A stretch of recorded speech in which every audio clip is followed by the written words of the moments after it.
Hello hi friends. అవును, మీరు చూస్తుంది నిజమే. డిజిటల్ గోల్డ్, ఈ గోల్డ్ ఎవరు కొనొద్దన్నారు? సెబీ వాళ్ళు. సెబీ వాళ్ళు ఎందుకు కొనొద్దన్నారు?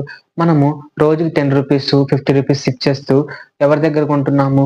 డిజిటల్ గోల్డ్ ఒక వాలెట్‌లో కొంటున్నాము. ఆ వాలెట్ వాళ్ళు ఎక్కడ కొంటున్నారు? థర్డ్ పార్టీ వాళ్ళ దగ్గర. థర్డ్ పార్టీ వాళ్ళకి వాలెట్‌కి మధ్యలో ఎవరున్నారు? సెల్లరు, రిఫైనరీ వాళ్ళు ఉన్నారు.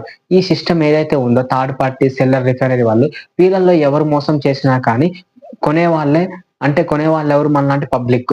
ఆ పబ్లిక్కే నష్టం అని చెప్పి సెబీ క్లియర్‌గా ఒక నోట్ అయితే బయటికి రిలీజ్ చేయడం జరిగింది. అయితే సెబీ వాళ్ళు మరి దేనికి, ఏ టైప్ ఆఫ్ గోల్డ్‌కి సపోర్ట్‌గా ఉన్నారో నేను ఇప్పుడు మీకు వివరంగా చెప్తాను.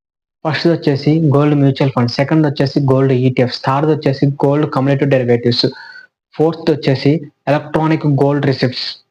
అయితే ఈ 4 కూడా సెబీ కిందుంటాయి. మరి సర్వెన్ గోల్డ్ బాండ్స్ ఎక్కడుంటదని అని డౌట్ రావచ్చు. సర్వెన్ గోల్డ్ బాండ్స్ వచ్చేసి అండర్ ఆర్‌బీఐ కింద ఉంటది.